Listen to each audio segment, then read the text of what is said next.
Sealdah NRS medical college and hospital, এখানে হয়তো তোমরা অনেকেই এসেছো, কিন্তু আমি কখনো আসিনি আর আসতে হবে বলে কখনো ভাবিও নি। কিন্তু ওই যে কপালে থাকলে সেটা তো হবেই।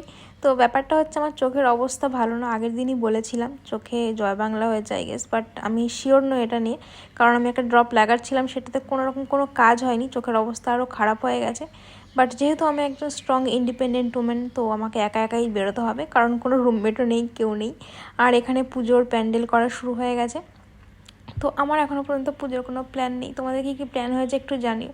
তো বাদ দিই, আমি অটোতে উঠে গেলাম, এই টিস্যু নিয়ে নিয়েছিলাম, চোখ দিয়ে কন্টিনিউয়াসলি জল পড়ছিল। আর এই যে আমার লজ্জায় নেমে একটা হাওয়াই চটি, একটা ছাতা নিয়ে চলে এসেছি, আর পকেটে কয়েকটা টাকা, ব্যাস। আর দেখতে দেখতে ফোনে ম্যাপ খুলে চলে এসেছিলাম প্রায়। লোকে আমার দিকে তাকাচ্ছিল, কিন্তু কিছু করার নেই, আমি সানগ্লাস পরেছিলাম, একটু লজ্জা লাগছিল। তারপর অনেকজনকে জিজ্ঞেস করে করে এইখানে আউটডোর টিকিট কাউন্টারের কাছে চলে এসেছিলাম। তারপর 1 ঘন্টা লাইন দাঁড়িয়ে টিকিট পেয়ে গেছিলাম। আর তারপর সবাইকে জিজ্ঞেস করতে করতে আমি পৌঁছে গেলাম হচ্ছে ডিপার্টমেন্ট অফ আই ওখানে। তো যাই হোক, এখানে আবার এন্ট্রি করাতে হয় সেটাও জানতাম না। তারপর কিছুক্ষণ বসলাম ওখানে, আবার লাইন দিলাম, লাইন দেওয়ার অনেকক্ষণ পর চলে এলাম আমি এখানে চোখের ডাক্তারের কাছে সামনে। তারপর ওরা বললো মাস্ক ছাড়া এন্ট্রি হবে না। তারপর মাস্ক কিনতে গেলাম, তারপর ডাক্তার দেখিয়ে বাইরে বেরিয়ে এলাম। এখানে যে ফ্রিতে ওষুধ দিচ্ছিলো, কয়েকটা ওষুধ আমাকে লিখে দিয়েছিলো, সেগুলো তো ফ্রিতে পাওয়া যাবে। তো ফ্রির ওষুধগুলো আবার লাইনে দাঁড়িয়ে নিলাম। তারপর আমি হসপিটাল থেকে বেরিয়ে গেলাম, কিন্তু কয়েকটা ওষুধ আরও কিনতে হবে। তো বাইরে থেকে আমি ওষুধ কিনে নিলাম। ড্রপ ছিল, বেশ ভালোই দাম।